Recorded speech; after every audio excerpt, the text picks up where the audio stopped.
What is up, Raider Nation?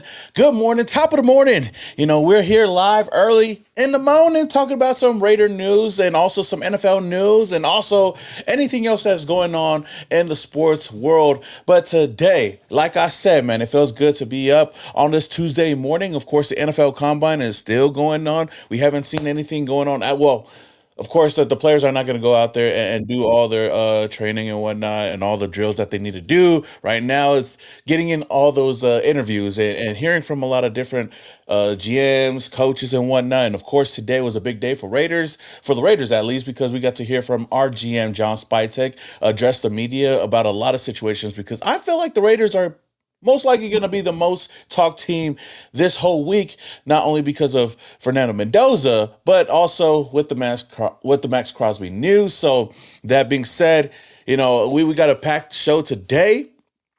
We'll also talk about some other things going on in the Raiders and the NFL, because that there's a possible chance that the Raiders could go and get some big names out there. But shout out to the chat, shout out to everybody that's up in here right now. I see y'all. I see Jack up in here. I see Knock Andrew up in here. I see Trey, Midnight Raider, JC up in the building. Let's go, man. We here and we having a good time, but we can't start the show without bringing on my honorary oos and co-host, Mr. Joe Morley. Good morning. Good morning. What a way to start off the day, right? Anything that with Raider stuff and then watching John Spytek's press conference already is a good way. Like, wake up early, start talking Raider football. I know. I thought it was gonna start at 8, and I was like, okay, we're probably gonna watch it live. But when I seen the Raiders thing, it said at 7:15 our time, so I was like, oh, okay, I'll watch it for a little bit right before we go on the show. And there's a lot of cool things to talk about. Well, I don't think it's not anything that we haven't heard already, but I think there's definitely been some questions that a lot of people wanted to hear. And of course, with all the questions looming, and we talked about it yesterday, whether it was a Fernando Mendoza or Maxx Crosby, those are going to be the two biggest topics, I think, for this whole week, and not just for the Raiders, but for the rest of the NFL, though. But did you get a chance to watch the whole presser or the press conference? Yeah, I watched the whole thing, and if you're not impressed with John Spytek, I don't know what's going to impress you, because this guy's a smart guy, and he answers every question, and he tells you what he's thinking, and yeah, and oh yeah, go ahead. No, I'm just saying, like, I enjoy watching his press conferences. Like, he's a smart guy, and he does. I am tired of the same fucking questions. Though. Oh yeah, it is. He does get asked the same thing, and that's true, because there's a lot of reporters over there. There's some people that we know that are there as well, and of course it's good. Like you said, all the questions are basically regurgitated. That's why I said if we were there, I would have asked him what he had for breakfast and how his day was. It would have switched things up. I know he's gonna get asked the same thing over and over and over again, but like I said, which I love the confidence, the boat of confidence that he had when he was out there talking about every single subject. And the main one that I was excited about, or at least, wanting to hear about, of course, was Maxx Crosby.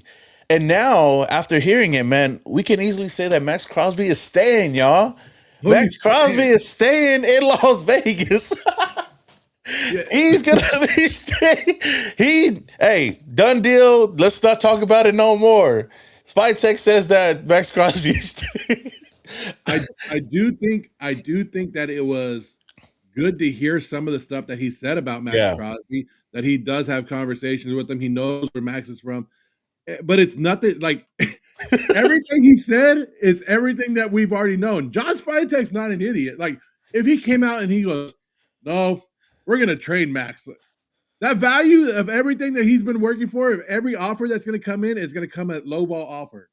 Yeah. Because when John Spytek was hired last year, he said the same thing, because the Max rumors are every year, right? Yeah. He said the same thing. You don't let good players out of the building. And he said it today. Max is an elite player. Everybody knows that. And he said, I've been very upfront that we're in the business of having really good players on the team. We need more of them and lots of them, and it's hard to build a team without elite players. No duh. But he was asked, do you anticipate Maxx Crosby being a Raider at the beginning of the season? And he says, I do. That's all he said. That's it. That's all we Look at need. him doing cartwheels and go, That's it. yes, That's all we need. yes. That's all we Like, need is that's all you need. Hey, I've heard it 100 times before. I heard it about Josh Jacobs. I heard it about Derek Carr. I heard about Khalil Mack. I heard it about everybody else you want to talk about. But because then what did John Spytek said? He also said that he's also learned in this business, you always answer the phone call. You always listen to the offers. Yeah, and he didn't say that just about Max. He also said that about the first overall pick. no, for sure. I know it's all jokes and whatnot, but I know hearing that I was like, okay, of course. I mean, like we said, this is something we already know because Clint Kubiak was asked this. I think we all know that the notion is that the Raiders want to keep Maxx Crosby at all costs. It's just it's got to be a two-way street, right? It's got to be a decision made on both sides of the ball, and Maxx Crosby's got to be happy with it, and the Raiders got to be happy with it. And when he was asked about it, on considering him untradeable or whatnot, he said that we're always listening. Now that doesn't mean that they're going to trade him away, but like you said, they're always going to listen to the offers, and if there's just something that just blows them away, then maybe they could decide on what to do. But yeah, he did say that they do expect, or he expects Maxx Crosby to stay a Raider, but that doesn't mean that he will be a Raider just because he said that. I know it's all jokes, and I know Joe's over here sitting like, no, this. Well, I hope the whole everybody expects, like, you expect him, I expect him, everybody expects Maxx Crosby to be back, and we hope that he comes back. Yeah, but it doesn't slam the door on anything. Like, come on out and slam that door shut. Like, tell us, like, look, I'm not trading him. Max is staying here. Like that. That's how you slam the door shut. Saying, yeah. I do anticipate.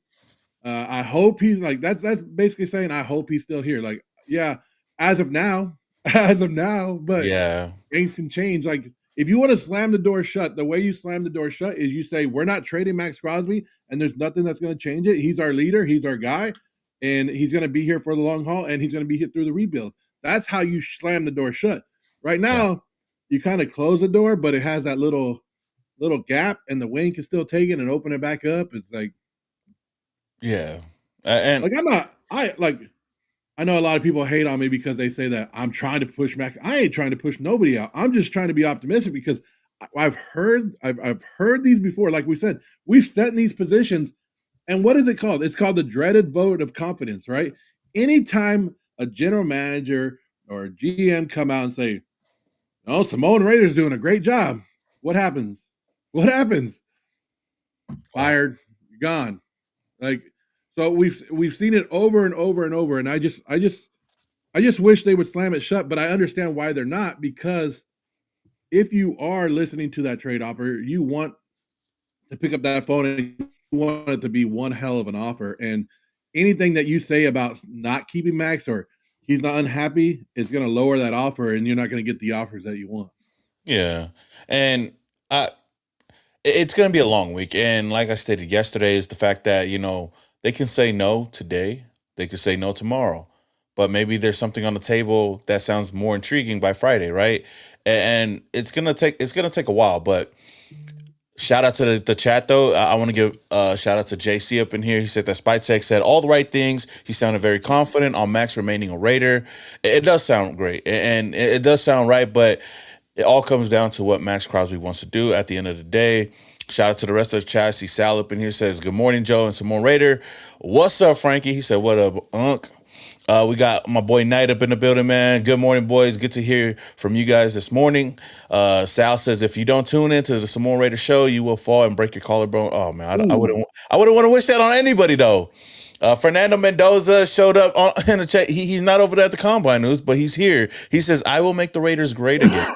Hey, Fernando, we're waiting for you. And it's funny, John Spytek even said that, they can't come in contact with Fernando yet or talk about him yet.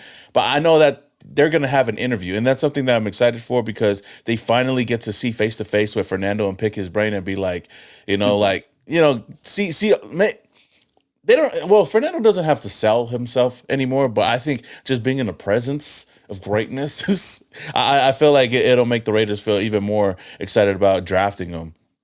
So Spytek did say exactly what we said yesterday. The NFL Combine, you get nothing from it. He goes, he said what you get from it is medical, And he goes, and then you meet with them for 18 minutes. You meet with the player for 18 minutes, and but everything else on the field, you kind of already know is what he was saying. Hell, there's teams that aren't even going to the combine. Like the Rams stopped going, the Jaguars stopped going because they get everything on the film that they already have. But John Spytek did say that today, and I don't know if he caught this. When asked about what he wants to see from the quarterback position of the combine, he said, "I want to see him take a snap." Like that's a little shot at Fernando Mendoza. He said, like he said under that center. he wanted to see if he could take a snap under center right now, and yeah, it was that right there was like, all right, Fernando's already going number one. Let's just like that's another thing. Like the Raiders know they're going to draft Fernando Mendoza number one, but they're not gonna put it out there. They're not gonna because you never know. Because you never know. But I mean, as for us looking at that, like of course we could take it as a joke, but is there any like ounce of worry there that maybe John Spytek is not messing around, and when he says that he's looking for a quarterback that could take a snap under center, maybe Fernando is not the guy we're gonna get because he hasn't taken a lot of snaps under center? No, because the way he described the quarterback, I think the first question of his press conference was, what are you looking for at a quarterback position? And he goes, leadership, equality, puts his team first. Everything that he said described Fernando Mendoza and was not Geno Smith. was opposite of Geno Smith. I mean, he's the guy that brought him in though. But damn, yeah. Like but then again, he was said the phone's open. Like I'm not gonna hang up the phone when somebody calls. So yeah. I think he's just being a smart general manager and something that he needs to do and protect his job. But I mean, really, Clint Kubiak said the same thing during his press conference when asked about Fernando Mendoza. He said, there's no guarantee. I'm going to go watch the tape, find out who we want to draft, and go from there. Like they're just at this time, you're just playing the game. A lot of smoke, a lot of fire. Like you don't want to play your cards. Same thing when Mitchell Rentz asked him. I think it was Mitchell Rentz that asked him, what do you think the Raiders' number one priority is in free agency? And he goes, I'm not going to tell you that. Like, oh, was it him that asked that? I didn't know. Like, why would you think he would tell you that? Like, he's not going to tell you how so he could get the scoop and report it. It's worth asking, but he's not going to tell you. Like, he's not. They're not going to play their cards. Hell no. And why would he? Like you said, why would he? He doesn't want to say, hey, we want to go get the top offensive lineman, and okay, we know the Raiders, they want to get so-and-so and so-and-so. We need to go in there and try to get them beforehand. But, yeah, and one thing that I liked hearing from John Spytek, I'll play this clip right here, is the fact that he's not a fan of running a young quarterback out there today. And, we'll take a listen to it and then get our thoughts on it. I think you want to have as much pressure, or limit the amount of pressure you have on that guy from the start. Now, if you have a young quarterback, I'm not necessarily in favor of running him out there right away either. So, another quality player that can play the quarterback position, if you have a young quarterback, and obviously a great offensive line, a run game, all the things that can like limit his chances to really get killed. And a great defense too, because if he doesn't feel like he's got to go out there and score 35 points every week, I think that's helpful. I think you want to. And after hearing that, it basically, seconds the notion that Tom Brady has talked about before, is not just running a quarterback, a young rookie quarterback to the ground right out the gates, right, or putting everything on their shoulders. It's building the team around them offensively with the offensive line, and then also the defense, to take that pressure off. And we've seen it before with the Denver Broncos recently. Their defense have carried them. Bo Nix is not asked to do everything, but when his number is called, he goes out there and handles business. Not saying that he's going to be in the same situation, knowing how our defense is right now, but it's a good. I took a good little chunk off of this, and I thought about, I really do feel like the Raiders, whether it's Geno or not, they are going to try to find a veteran in place to come in over here and at least be a mentor or take the reins for now until Fernando is fully ready, or they have a team built around the quarterback position to make the transition much easier for him. And there's already a veteran out there, or who's going to be out there. Yeah, we heard today. We heard this morning that Kirk Cousins will be released, basically, right? Yeah, and Kirk Cousins fits Clint's offense. He's a religious guy, just like Mendoza, just like Clint. He's a veteran guy that you can learn from. He's going to come in cheap because the Falcons are paying him like $50 million. Like, there's going to be good things. Now, and somebody just said any word on Geno Smith. John Spytek said absolutely nothing about Geno Smith. He That is didn't come true. out like the Falcons general manager and go, hey, we're releasing Geno Smith, because that's, again, like we talked about yesterday with Geno Smith, there could be a team that comes trading for him. Like, That is true. Yeah. Miami's general manager said today that they're going to explore all options with Tua and with the trade as well. So I could see Geno Smith going to Miami as a backup or as the guy until something happens. But Yeah. I mean, what John Spytek said it today about Fernando Mendoza, and I posted a video on it already with that same clip in there. It's nothing new that Tom Brady hasn't been talking about since he left the league. He's said that rookie quarterbacks don't get enough offseason because of the new collective bargaining agreement that the players have made, that they're not in the building, they're not practicing as much as they used to before Yeah. the season starts, and it's hard for NFL rookies to get that whole playbook done and ready by the start of the season. And you saw it in the past, like some of the best quarterbacks in this league set a year. I mean, besides what Peyton Manning, but like Eli Manning set behind what Kurt Warner. You had man, I had a whole bunch of people in my head right now, but I'm going blank. But Yeah. most guys have set a year in their. Tom Brady set behind Drew Bledsoe.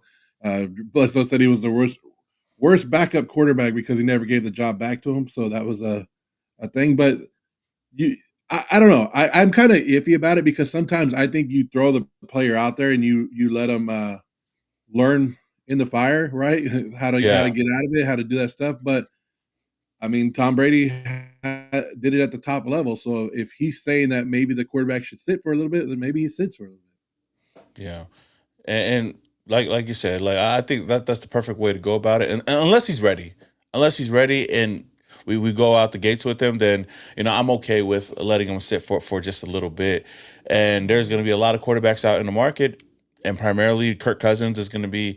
I think the number one priority for the Raiders, or at least the number one option for the Raiders, if they move on from Geno Smith, in which I feel like they will.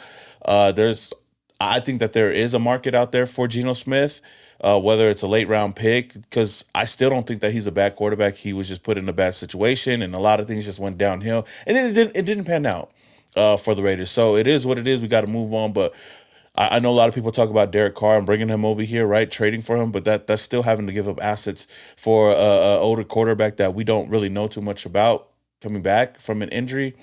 But that's why I said, like you said, Kirk Cousins seems to be the best option because he has played under Clint Kubiak, and he is a viable veteran quarterback that can at least mentor a guy like Fernando Mendoza, because they all have the same traits. And I wouldn't mind him starting for a little bit, whether it's a couple of games or even if it's for the whole season. If we go 7 games, 8 games at most, winning this year, as long as they look competitive and we start building that team around them, then at least everything should be in place for when Fernando does take over. And something about Kirk Cousins, like when you're bringing a Kirk Cousins in and you're like, I'm going to start Kirk Cousins over Fernando Mendoza, your veterans will buy into that. Like if you brought a Case Keenum and you go Case Keenum starting the first couple games, your veterans are going to kind of look at you and be like, why are we doing this? Just start the rookie. Where Kirk Cousins, you can be like, okay, we can win some games with Kirk Cousins. Yeah. Like he's the veteran guy. He's played at the top of the level. He's been to the playoffs and stuff like that. JC's asking how much cap space is added whether Geno gets traded or released. Trading would be the best thing because It's we gonna be would like get 20. all 26 million Yeah, onto the 26 cap. mil. If they release him, the Raiders still have to pay him $18 million, so the Raiders will save $8.5 million in cap space. So they get $8.5 million in extra cap space if they release him. If they trade him, $26 million. If they keep him, then we lose 26. Yeah, but I do think, like you said, if they talked about Geno Smith, or if there's reports that came out on Geno Smith that the Raiders are going to release him.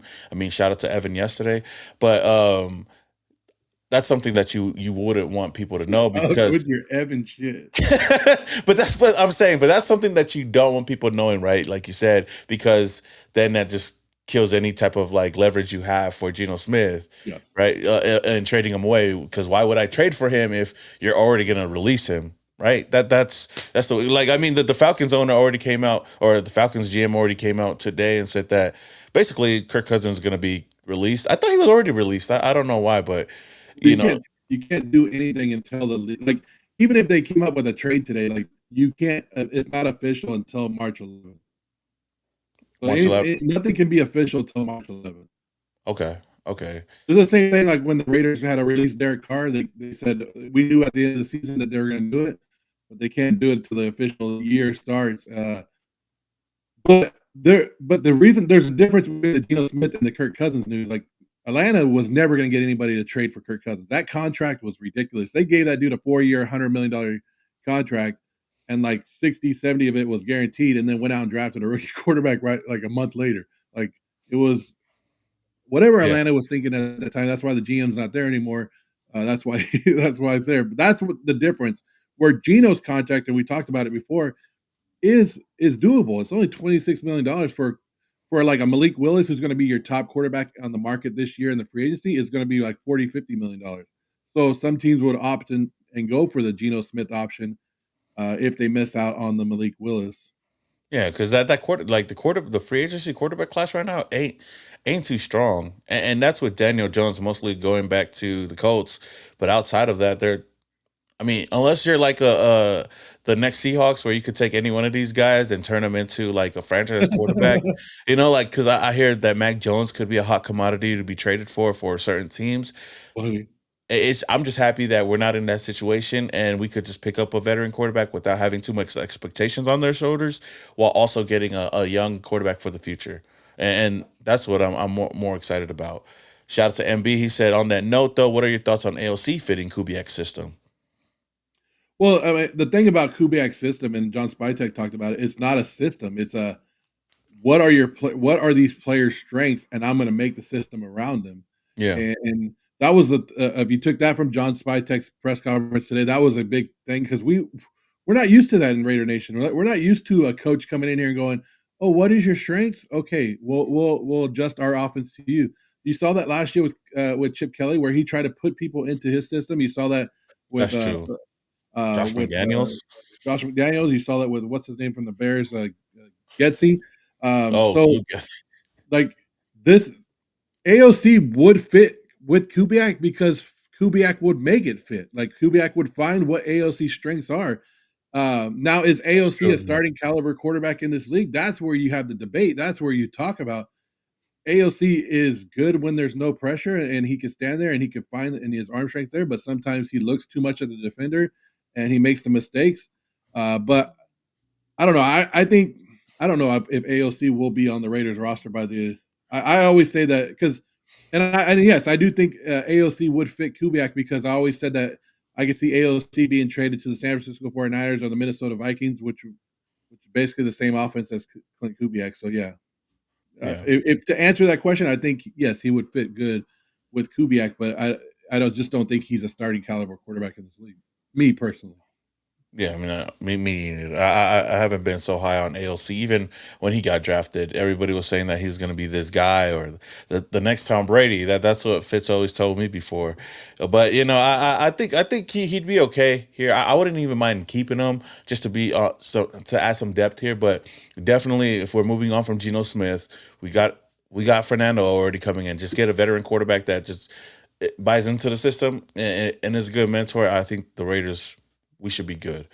The AOC got built up a little bit at the draft when he was there because it was the year after Brock Purdy had gone, the last pick of the draft, and he went to the Niners, had a good season, and then everybody was looking for the next Brock Purdy, and so they asked Ian Rappaport, "Who do you think could be the next Brock Purdy?" And who did he say?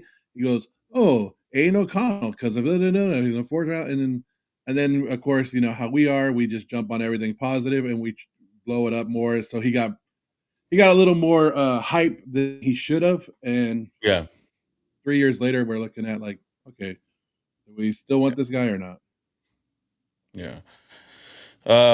I mean, he had some good moments with us, and that's all it takes for Raider fans to be hyped up about a quarterback is have those moments. And I will say, beating the Chiefs by himself, on Christmas Day definitely helps. putting 63 on the Chargers' head definitely helps. So I think that's something to hang on for AOC in the future. But like I said, I wouldn't mind him on the roster, and I wouldn't mind him if we were to let go from him. Yeah, they did him dirty by not starting him over Gardner Minshew. That's what That they year, must. and that was the one year that they should have let him start and see what he was all about. But I mean, now it's kind of too late to.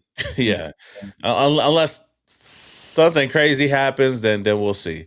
I mean, he's a hard worker. He goes out there and does his thing. He puts his head down and works hard, and there's nothing about it. But I mean, if you're drafting Fernando Mendoza, you're not really looking at AOC going, "Hey, my guy, ready to start for us?"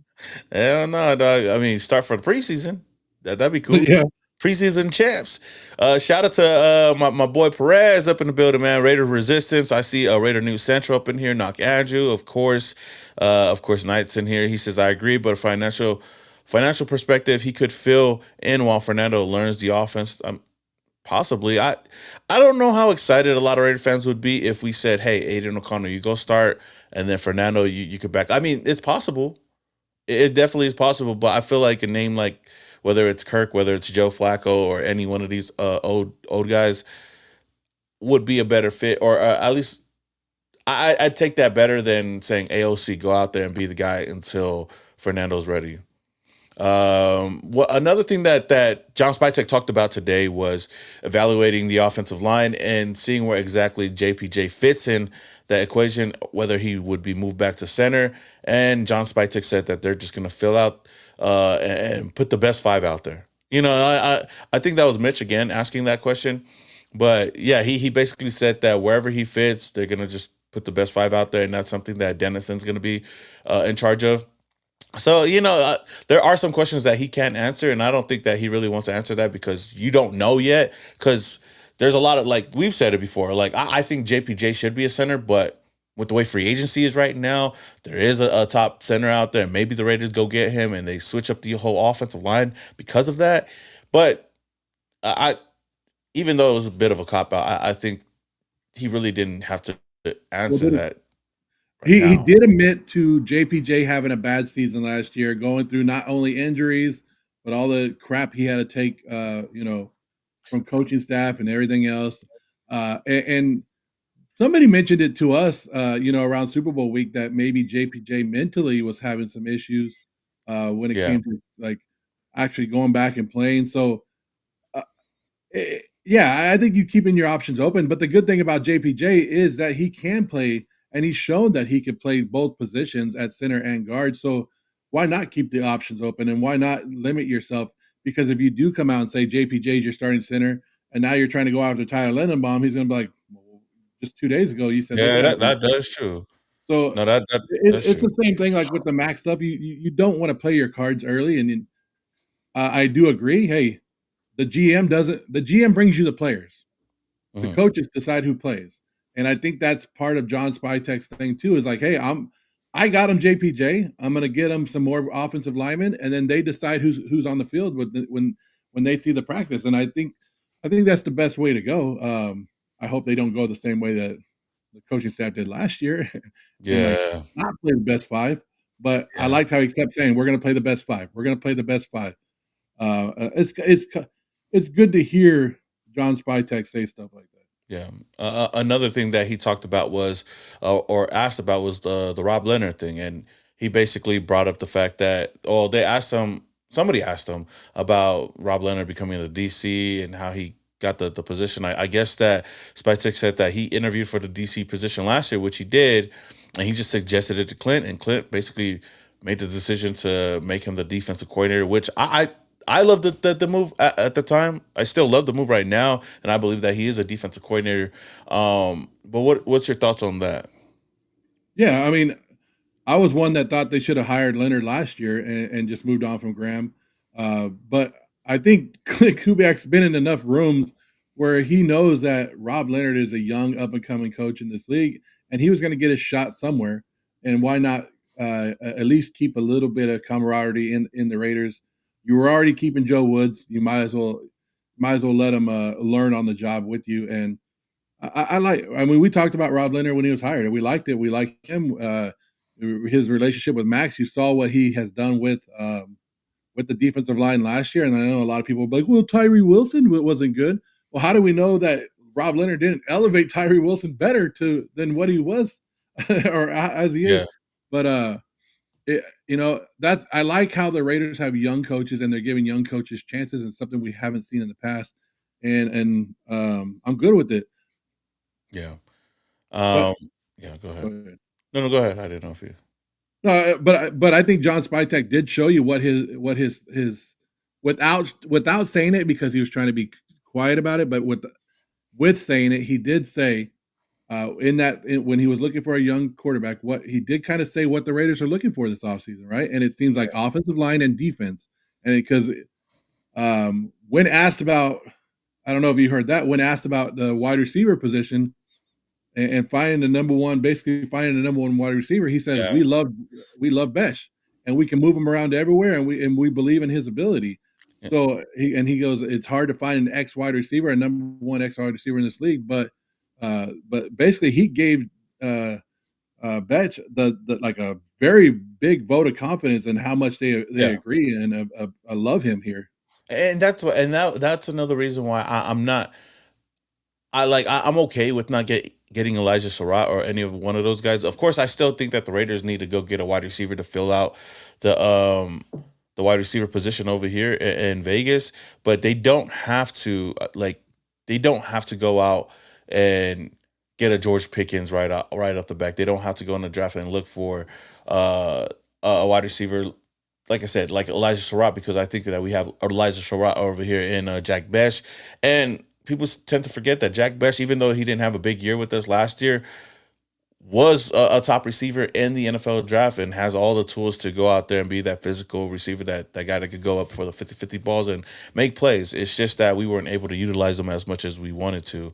But, going from there and then looking at just the team in general, let me see. Oh, Miles is back in right now. Okay.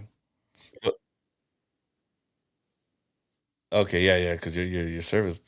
I don't know, man. You're on the.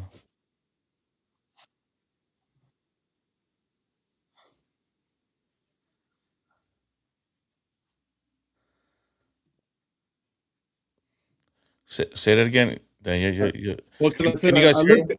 I looked down at my phone, and I looked up, and I was like, where did I go? Like, it was all blank screen. And I looked down at my phone, and it says, Fox Sports predicts Geno Smith to the Dolphins. No, I seen that.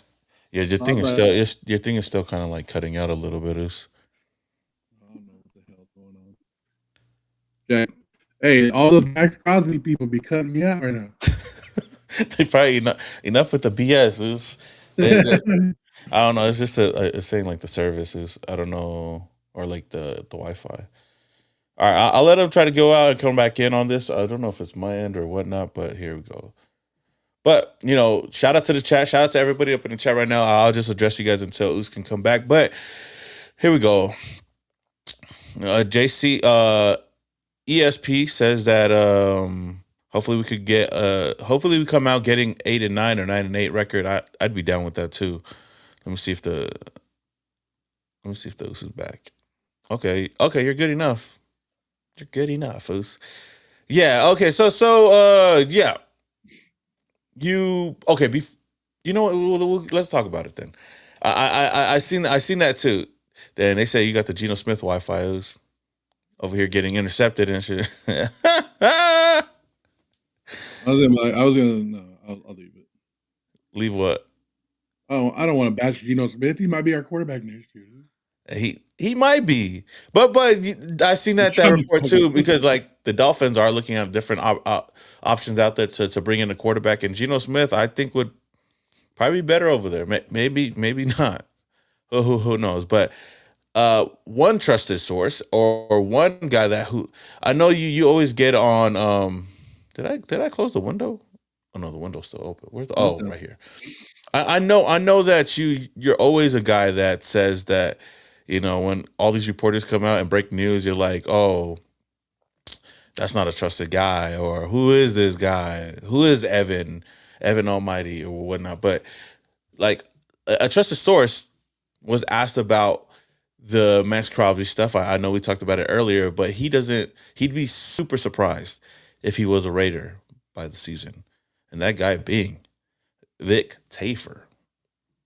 Take a listen. Where does your gut really tell you this is going to go with Maxx Crosby? Because you've covered him for a long, long time. So at some point, it just runs its course and they need a fresh start. At this point, a bunch of draft picks would be good for the team to kind of get more talent and kind of young talent and rebuild with this new staff and these new young guys they have on the team. So I think at this point, I'd be very surprised if Maxx Crosby was a Raider next year. Where does First of all, I don't know why he talked like that, but second of all, what's your thoughts on that? Because I think this is something that a lot of people have said, and I know it's been beaten at the head like over and over again, news with the Maxx Crosby thing. But coming from Vic Tafur, do you take any truth to that, or do you trust it a little bit more than these other guys?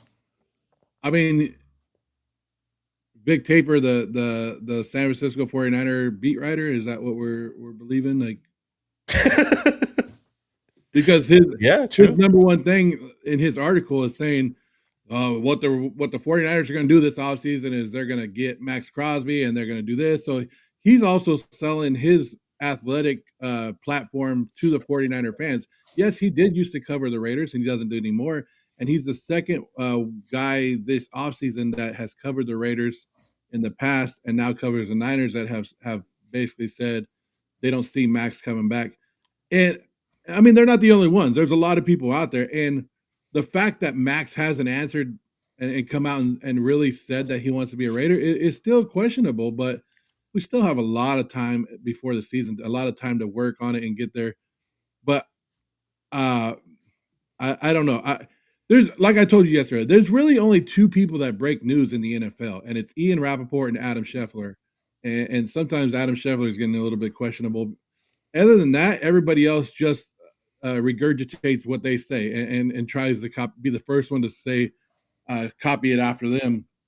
Or everybody else just throws stuff out there. Like we've seen it with our own guy, with Hondo Carpenter and Vic. And you could throw stuff out there and you could say, like, tomorrow I'm going to get some news, or Raiders are looking at a top free agent, and that free agent might sign, and then they never signs, and you can be like, well, things worked out differently. Yeah. But for you to actually come out and say it,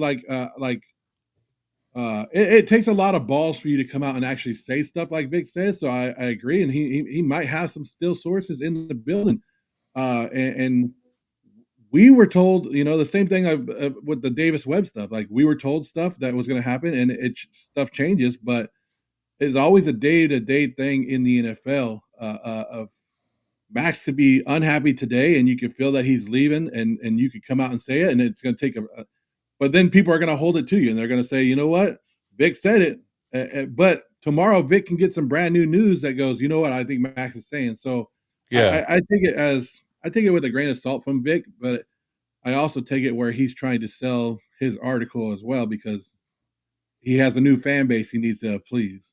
Yeah, no, I didn't think about that aspect of it, but that could be it. Like that's like us Raider fans, right? Like when we go see a Raider beat reporter and we want to hear some good things about, oh, maybe we could trade for so and so, and they were like, oh, you know what, the Raiders are a top target for them. You could say that. Doesn't mean that they'll sign with the Raiders, but we all know Hondo's full of shit. I'm sorry, I know that's your guy, but damn, we all know Hondo throws a bunch of crap out there. But when we want to believe something that Hondo says, like Hondo goes, Raiders are going to sign Kirk Cousins, and we want to believe it, we're going to be like, oh, Raiders are going to sign Kirk Cousins. Hondo said it. But then he says some off the wall stuff. We're going to be like, I don't believe it. Hondo said that. So you pick and choose who you want to listen to. And I know like a lot of people are mad at us because we brought up the fact that there's a possibility that the Raiders could play a game in Mexico this year, and that game could be against the 49ers. And then a tweet came out from Raider AQ that said Raiders are going to play in Levi Stadium, and that's it. They're playing in Levi Stadium. And so some Raider fans are running with that, and some guy tagged me in it today, and he goes, "You're wrong again. Raider AQ is a fan just like us. Like, it's not a foregone conclusion. It's just we pick and choose what we want to run with. But in reality, like I said, if it ain't Ian Rappaport or Adam Scheffler, then you take it. You got to take it with a little grain of salt. Yeah, even our own beat writers don't get information that they should be getting in the building before some of these guys. That's true. So Ben the Raider said, "Didn't you guys just hear Spytek's presser? He ain't going nowhere." Man, I said that in the beginning, like Maxx Crosby staying, man. But we were just talking about the Vic Tafer thing. But shout out to Paul Mazik, man, found his way to the channel, man. For the $10 donation, man, I appreciate it. He says, "Good day, great shows. Thanks. If Mendoza balls out in the preseason, he will start. Oh, will he start? Just curious. Do you guys have a favorite all-time Raider linebacker? Peace." Okay, there's a lot in there, and we'll answer it, Paul Mazik. First of all. I think if Mendoza balls out throughout the whole offseason at training camp and even at preseason, and if the Raiders think that he's ready, he'll definitely start this year. Even if we bring in a Kirk Cousins or somebody like that. As far as my favorite all-time linebacker, that one's kind of tough because I try to look at linebackers that I watched, and dang, I'm thinking about it now. It's like. There's not really a lot of high profile linebackers, or unless I'm forgetting somebody. But if I had to pick, do we count Khalil Mack as a linebacker? I mean, he did play linebacker. I think that's kind of like it. I would say Khalil Mack, but I wouldn't want to take that as a serious answer because I kind of look at him more as an edge rusher. Yeah.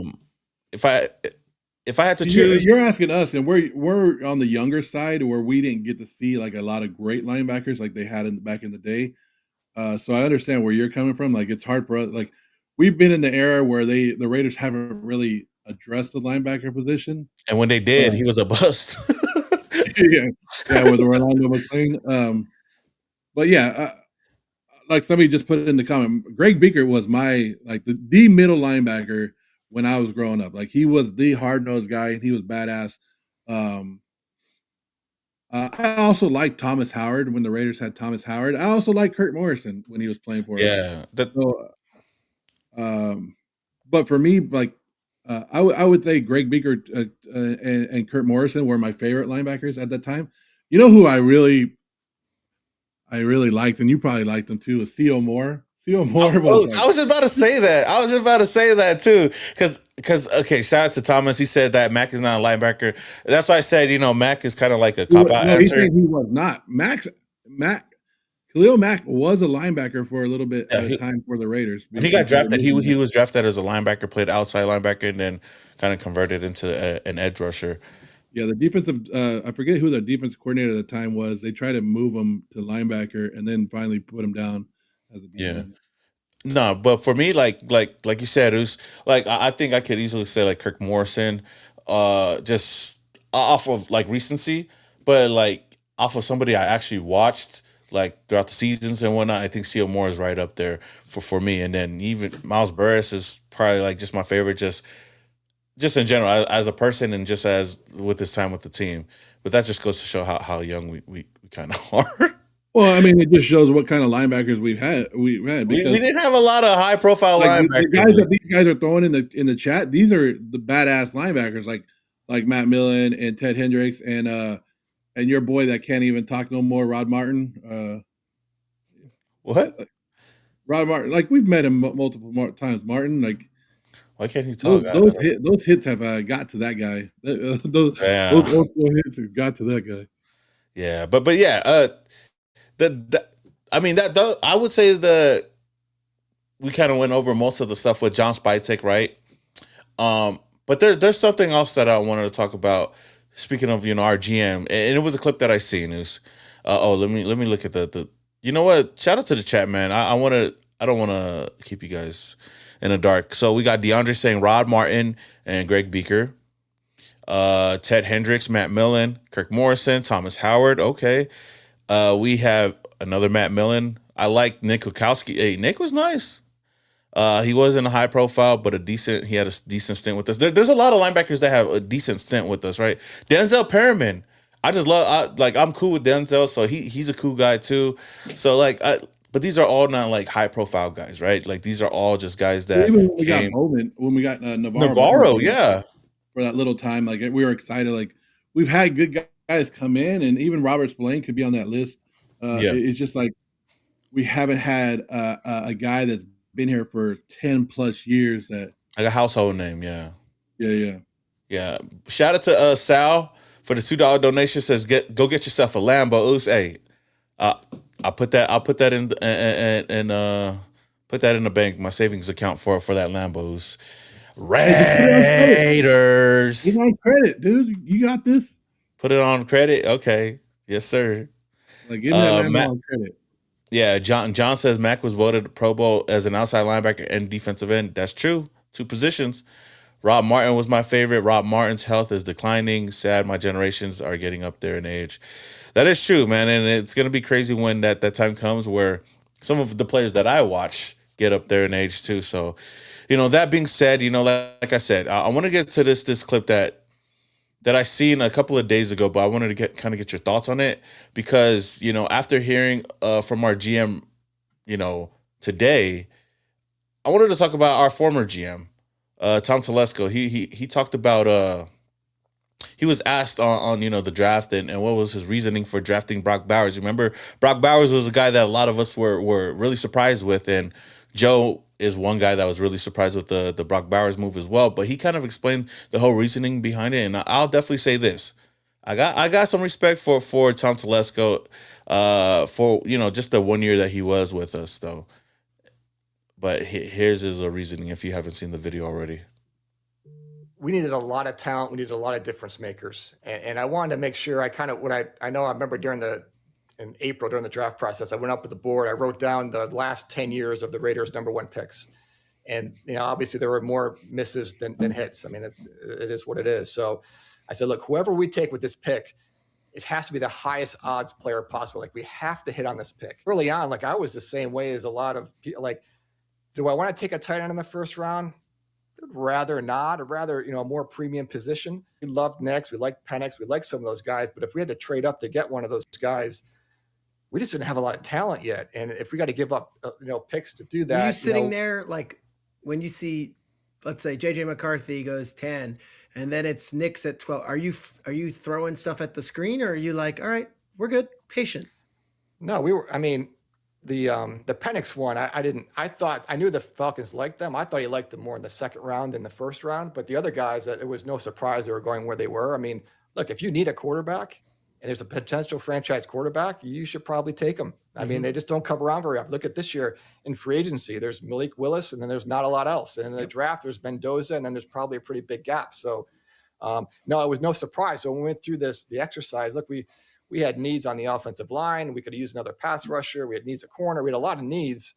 But when we looked at Brock, I mean, it was just a high odds player between the ability and the makeup. And it just fit right for us. And like, I would have loved to have taken a quarterback. I would love to have taken a tackle or a pass rusher. Those are more premium positions on your salary cap. But Brock he was too hard to pass up. We needed a lot. And after watching that's why I say I got respect for him, because he looked at the history of the Raiders in the first round, and they knew that they had to hit, at least get a player that they know we won't look back on and say, oh, that guy was a bust or he was a waste of a first round pick. It's also the easiest to say it after the fact. Well, yeah, that too. It's definitely easy to say now. But I don't know how much of Tom Telesco you've listened to since he has been let go of the Raiders job, but this guy has changed his story multiple times when it comes to drafting, and he's always talked about Brock and how good Brock has been, and everybody knew that going into the draft how good Brock was. But the reason that surprised me at the time and the time they drafted Brock is because he didn't fit what the Raiders were trying to do at that time with Antonio Pierce, when Antonio Pierce is talking about smash mouth football and the defense and attacking your quarterback and controlling the game old school style, and then you go out and draft a finesse tight end. It just showed you right off the bat of how our GM and our head coach weren't on the same page. So that was the thing. And the crap that he's throwing out there about the quarterback position and like Michael Penix and Bo Nix, and we like these guys.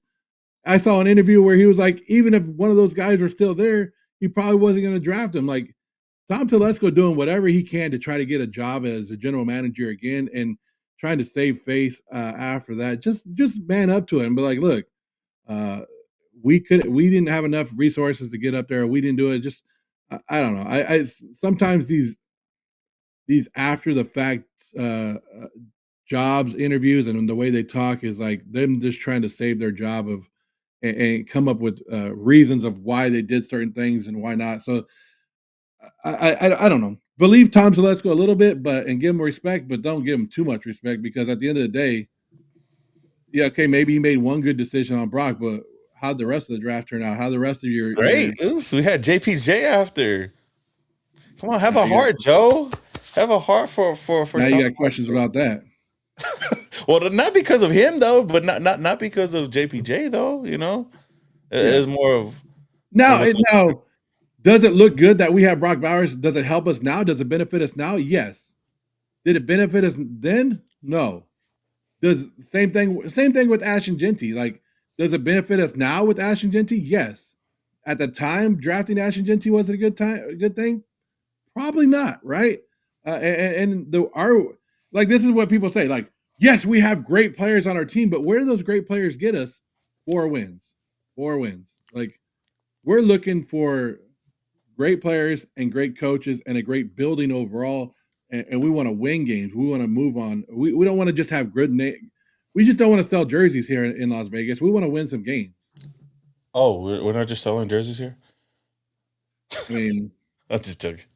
The turnaround in jerseys that we have is crazy. But no, I mean, like I looked at it from a different perspective. I guess it's just like like hey, of course we always miss in the draft. But I will say these last 2 years, definitely has been like two sides to it. But it's not looked at as like getting Cleveland Farrell. It's not looked at as getting like DJ Hayden in the first round. Like like because they've been bad. But that's why I said before. Like a lot of things with the Raiders, I feel like the draft, the bar is set low, pretty low as well. But I think I think that was a move that slowly had us going in the right direction because at least we're drafting players that could be cornerstones for the team. I know it didn't help us at the time, even with the Ashton Genty move last year, didn't really help us at the time, but it all led up to this moment right now to where okay, now that you go and get your quarterback, you kind of got yourself a really good offense now, and whether or not he was lying about the quarterback situation, one thing's for sure, he said that like you get your quarterback when you could get your quarterback, and the Raiders are in a prime position to get that quarterback. And who knows? I didn't think that he was the worst GM out there for us, but he did lose us Josh Jacobs, so I guess that's I got to deduct points from him, right? But yeah. that was something that I seen, and I was like, you know what? I wanted to look over that and just kind of get your thoughts on it because I talked about it before too. And he lost Josh Jacobs by like what $1 million. Like he wasn't willing to go 1 million more. Yeah, that's true. That Which is to us is like $1 million is a lot, but to NFL terms and NFL business, like if you're gonna lose a star player and somebody who's been a good player for you over $1 million, I think that's shady shit. Like to yeah, me personally, like in the NFL, if you're gonna pay somebody $8 million, might as well, and they ask for 9 million, you might as well just give it to them, right? yeah, Especially a guy like Josh Jacobs who has been who carried your team for a while.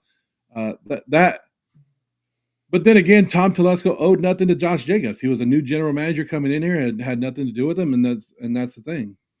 Like yeah. when you turn over your regime, when you turn over your front office over and over, they don't owe anything to the players that have been here before that. That's true. Shout out to the chat. Telesco has never been moving up or down GM in the draft. I mean, that's True. I don't know if that. I blame McDumbass for the JJ situation. He wasn't here for that.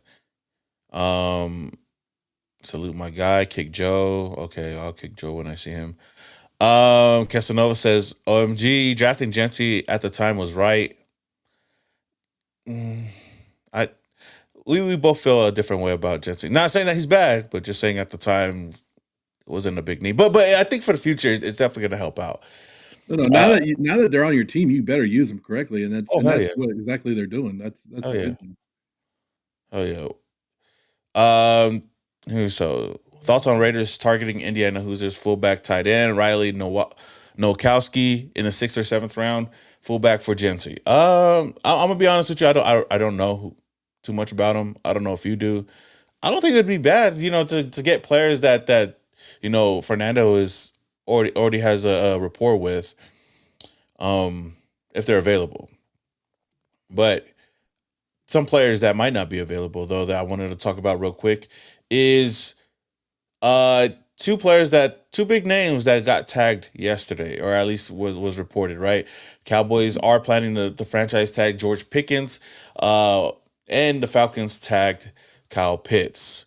Now, Kyle Pitts, I know we really don't care too much about, but as far as George Pickens, he was a guy a lot of fans wanted to see in the silver and black, and there's still a possibility that he could come to the Raiders, but it would come at possibly him wanting to hold out, or kind of like a sign and trade.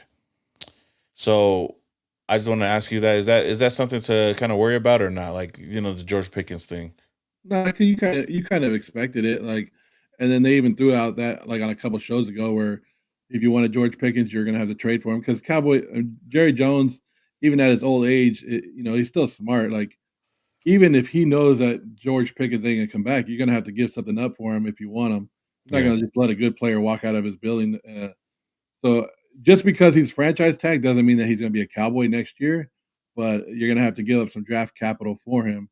I think as a Raider fan, we're looking more at what the Indianapolis Colts are going to do with their franchise tag. Are they going to franchise tag Alec Pierce? Are they going to franchise tag Brendan Smith? Like, I think that's the one that we're looking at. And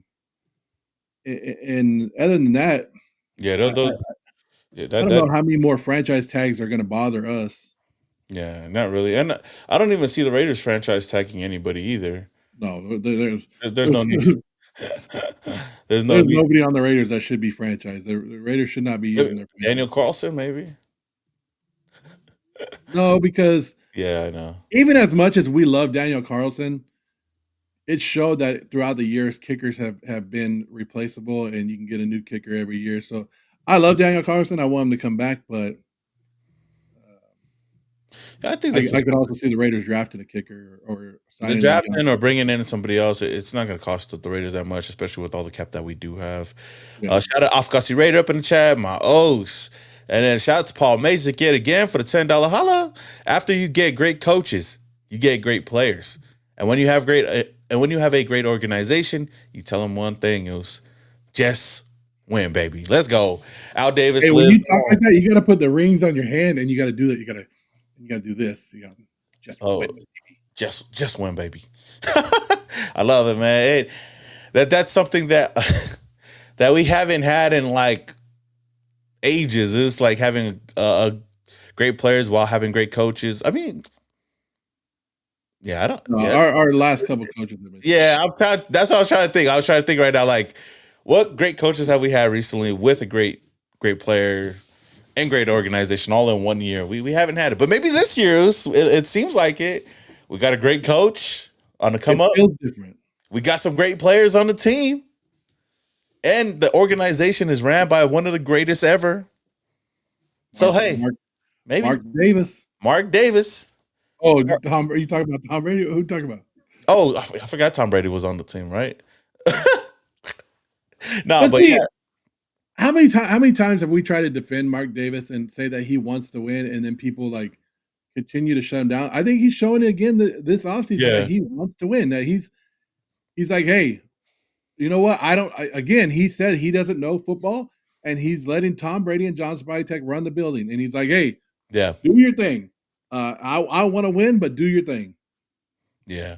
Nah, what do you call it? Like, I believe I believe in Mark Davis. I think a lot of fans are starting to come around the corner and accept Mark Davis for what he is and appreciate what he's done with this organization. And I feel like they're only doing that now because the Raiders are making moves right now that a lot of Raider fans like, right?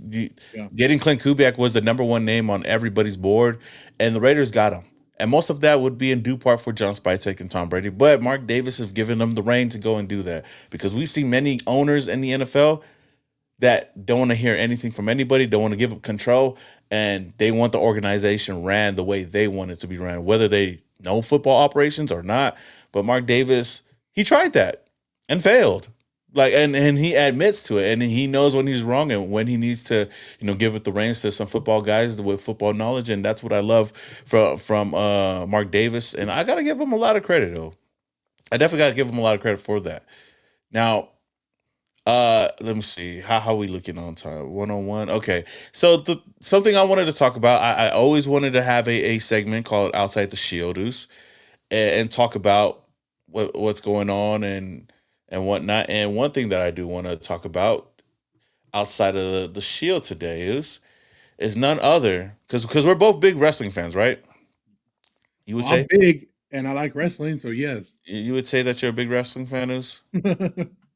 So I wanted to bring this up, Oos, because Big Oos, AJ Styles, is officially retired from the WWE, and that's big news because we've seen Paul Gunther. I mean Paul Gunther. Gunther Paul Damn, you Gunther did retired AJ that. Styles, dog. But yeah, AJ Styles retired from the WWE officially. And big news on top of that, that he got inducted into the Hall of Fame, the 2026 Hall of Fame for the WWE. That's going to be going on during WrestleMania season. We got to see a lot of appearances from his TNA days. Frank Kazarian, Abyss, James Storm, Bobby Roode. I feel like they were just missing some important pieces there from that TNA history, but I understand why one of them couldn't be there and whatnot. But I think it was a really storied career for AJ Styles before he came to the WWE, and when he came to the WWE, I think he did a lot of great things, and he was he definitely was one of my favorite wrestlers when he came to the WWE, and I really wanted him to have a much longer run as a champion and whatnot, but it didn't pan out that way. But what's your thoughts on AJ Styles retiring, and did you watch a lot of them at least, or keep up with them before he Well, came to yeah, the I WWE? remember when he first came over and made his debut, and all the hard work that he put in the Indies and everywhere else that he went, and it was good to see. And he's always one of those guys that puts on a good match, like when he goes out there and does it. Now, I do think it's kind of, I don't know, he just retired, and now all of a sudden you're throwing him in the Hall of Fame. Like, is he a Hall of Famer? According to WWE, they basically throw everybody in there, but why so quick? Why do it right now? Like, I kind of would have rather waited. Like, John Cena just retired. You're not throwing him in the Hall of Fame this year. Like, Nah, he would have. that was my only issue. Is like, there's something about it that I feel like WWE's forcing it. And yes, AJ Styles deserves to be a Hall of Famer, and it doesn't. I guess it doesn't really matter when, but I guess they're trying not to make him go to like TNA or he's retiring from WWE. Yeah, that was the thing I was thinking about when I heard the news. It was like he's retiring from WWE, and they made it real clear to say that because he could go and wrestle everywhere else. It's not like Ric Flair where he says I'm retiring from wrestling, and then he ends up on TNA and wrestles Now, forever. AJ Styles will always go. I always have a place in my mind with AJ Styles, and you should too, because when we did our first WrestleMania as media, Oh, I was gonna say we that. hey, and remember I said, hey, this ain't gonna end well, and we got our cameras ready, and him and LA Knight started fighting right in front of us, Oh right yeah, in yeah, front of yeah, yeah, yeah. To see, okay, I remember that the big fight with AJ Styles and LA Knight right there when it at happened. the And media scrum. Yeah, we were next in line to interview LA Knight, and I had some good questions ready just for them to get into an altercation and fight. But hey, it's okay. My clip went viral, but outside of that, like even on top of that, like my first ever, I can say this, my first ever WWE interview was AJ Styles, and he made me feel comfortable and whatnot. Like I was nervous, and I was kind of mad that he was my first one because I was kind of getting my feet wet with the WWE content, and I was like, I wish it could have been with freaking Kalisto or somebody like that nobody cares about. And then I feel comfortable but it was a great altercation and whatnot. I mean, it was a great interview with him, and he's a stand-up dude. I think one of the greatest to ever go down in TNA. Oh, he is going to be a Mount Rushmore for TNA for sure. But what he's done in the WWE, got to give huge props for. but like you said, aren't you glad that he was your first interview? Because when I was there with you, and just the way that he treated you and treated us, and the way he talked to us. Like he talked us through it. Like, you're not supposed to do that as an athlete, but he knows that everybody starts somewhere, Yeah. and that was the cool thing. It wasn't like Carlitos Fucking Carlitos gave me shit. Gave me shit for not having a better question. It was, man, fuck you. You're not cool. Yeah. Because had that been my first interview, I would have just packed my stuff up and just slept with Fitz by him on the chair, Zeus. But yeah, no, I think AJ Styles, like I said, I think he does deserve to be in the Hall of Fame. And was it premature? Maybe not. Who knows? But I was happy with that. I'm kind of used to being premature anyway, so it's all good. Yeah, no, I thought I'd bring that up. That was something that was pretty cool that I seen yesterday. I don't know. Huh? Avocasti is watching us right now. What time is it over there? Oh yeah, Afghasi, man. What time is? I know. It must be a good time, or I don't know if it's too early, if it's not too early. That always, like, time zone stuff always screws me up. Like today, we were trying to watch a press conference, and we go, okay, it's at 10:15 Indianapolis time. What time is it over here? And we're trying to figure it out. But it's always interesting to me, like, what time people are watching. And but yeah, wrestling.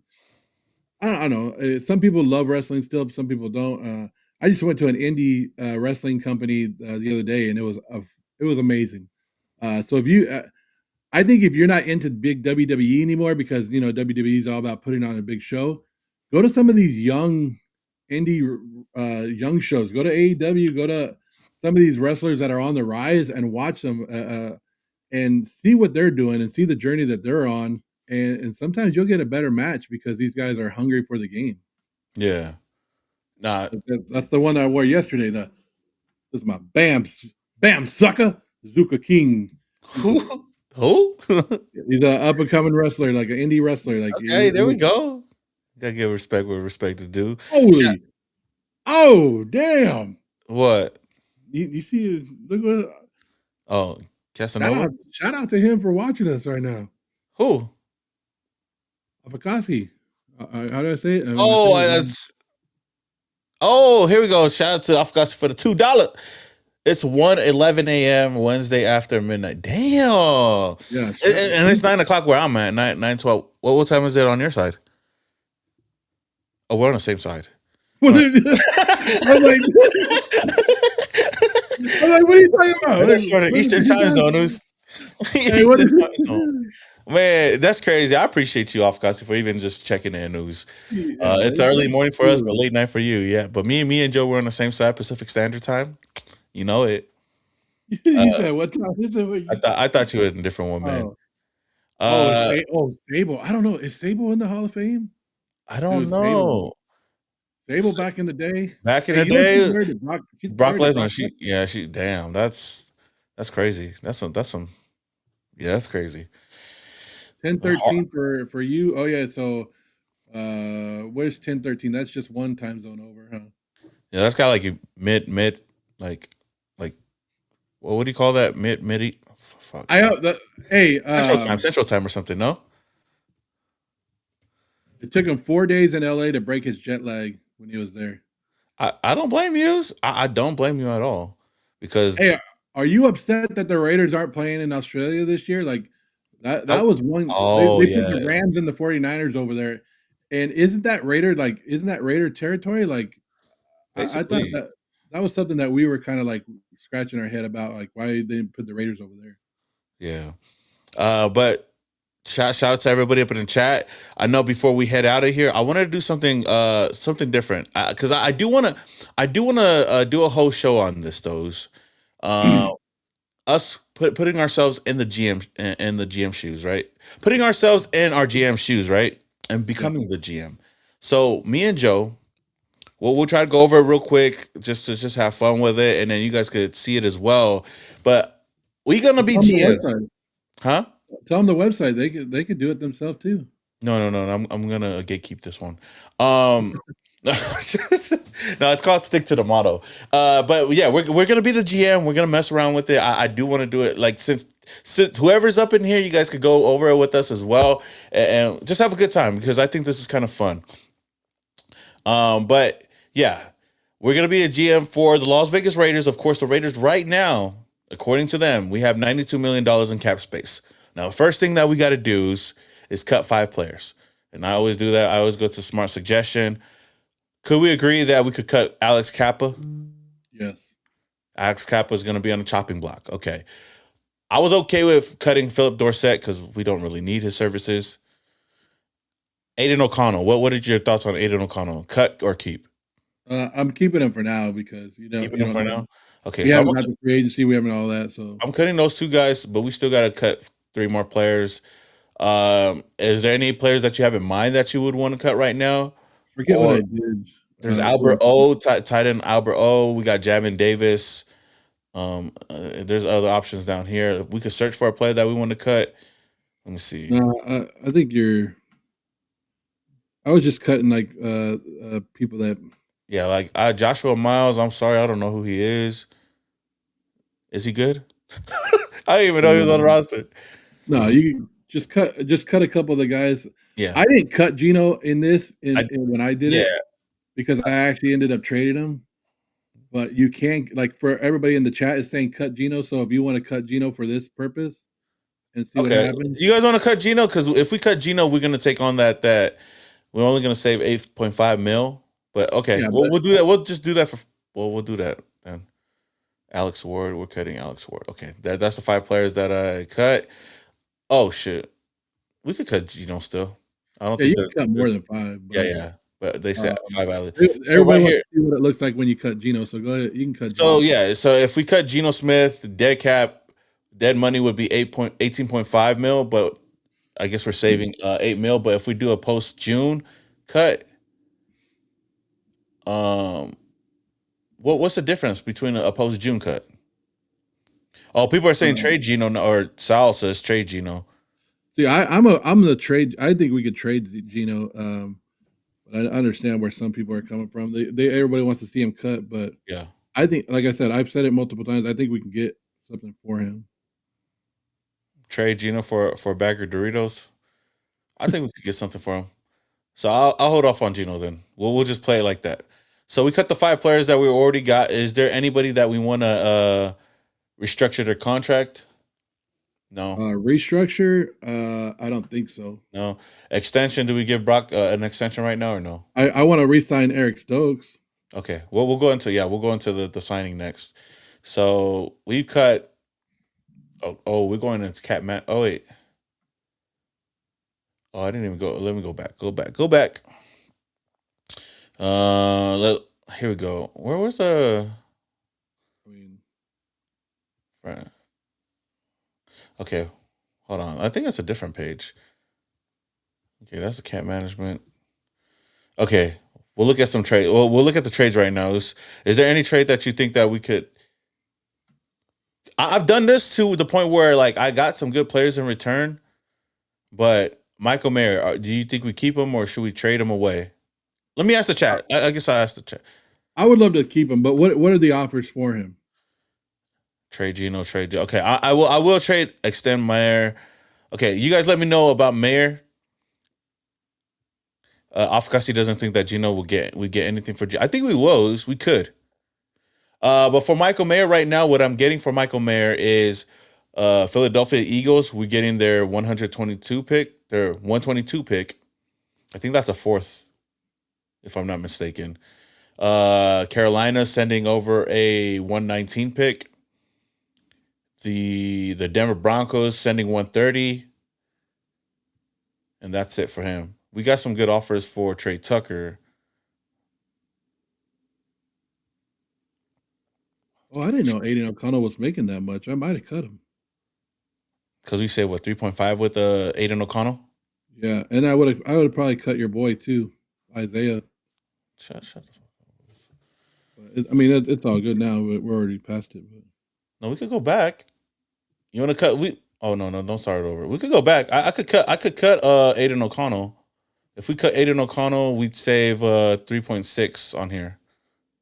So cut Aidan O'Connell, Isaiah. No, how much do we cut Jeremy Chin for?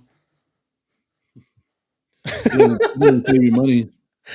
Okay, so here's what I want, because people are okay. I know the chat's going. Keep Mayers, trade Geno for a 10th, extend Tyree. No to Tyree. So I know one that kept popping up was Trey Tucker, and would you be willing, and would anybody be willing to trade Trey Tucker? I don't know if he's showing up on yours. Yeah, he is like multiple. Trey Tucker to Atlanta for pick 114 and 196. See, I wish they told you the rounds. I think that's a 4-5, a 4-5 or 4-6. Then Philadelphia wants to trade for a 98. That's I think a third round pick. Anytime you can get a top 100 pick is a Chargers and Eagles are giving up a top 100 pick. we're not trading him to the Chargers. Okay, because Joe says so. You're gonna trade it. You're gonna help your division rival. I'm good on that. That's true. But let's build our own traders, because we know that everybody said that we want to trade Geno Jeffrey Smith, and see what we could get for him. So let's put Geno on the market. Is he June 1st? I don't know. It doesn't matter. It don't matter. All the same. So let's go to Miami, because I think that's a team that could. You want to trade Geno before June 1st, because you want to trade him before the third day of the year. You think we could get Jalen Waddle or no? Come on. No. Okay, what pick do you think we could get for him? 5th or 6th? I would get the 6th round pick, and I would add a 7th round pick to our side. You don't think a 5th round pick gets it done? Okay, 6th round pick. We let's add a 7th round pick for us. And let's see if they accept it. That would be the deal that I would try to do. Unlikely use. So then, yeah. Hey, why? Oh, I think their cap situation is they don't got cap space like that, because they still got a tool on. Oh, they don't have the cap space for it. So what's the team? The Browns, the freaking Jets, like teams that could use a quarterback or a backup quarterback. Pittsburgh. I would go Pittsburgh if they don't keep Aaron Rodgers. That would be a good spot for him. Bears. Oh no. Call Buffalo. Keon Coleman. Arizona's going to sign Malik Willis. I think the Jets could be a team. No, not with Trevor Lawrence. Pittsburgh. Oh, like if they don't bring back. Okay.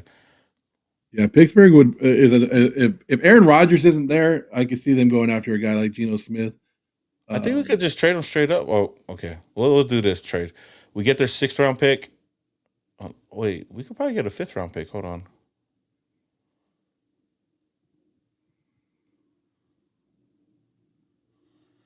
My bad.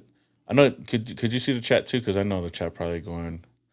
Just in case. They're saying Geno to the Jets. If the Jets. Oh, we got the trade. So, the Raiders have traded Geno Smith to the New England to the New York Jets.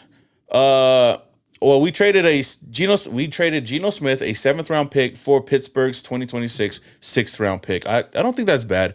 And we saved that $20-something million, and the Raiders now have $131.5 million in cap space. Yeah, that's the main thing about trading Geno over cutting Geno is you get $18 more million. Yeah, Casanova says nobody trading for Geno. All teams know that we will cut him. You never know. And maybe if all teams know that we will cut him, there's going to be multiple teams interested in him, at least for a veteran backup. Why not get the jump and give up a 7th round, 6th round pick, right? Yeah, you've seen it multiple times where a team goes, we're going to cut him. And they even say, like, hey, we're cutting Geno today. And then they don't put him on, they don't do it. And then a team comes calling, and all of a sudden you're like, oh, Geno got traded.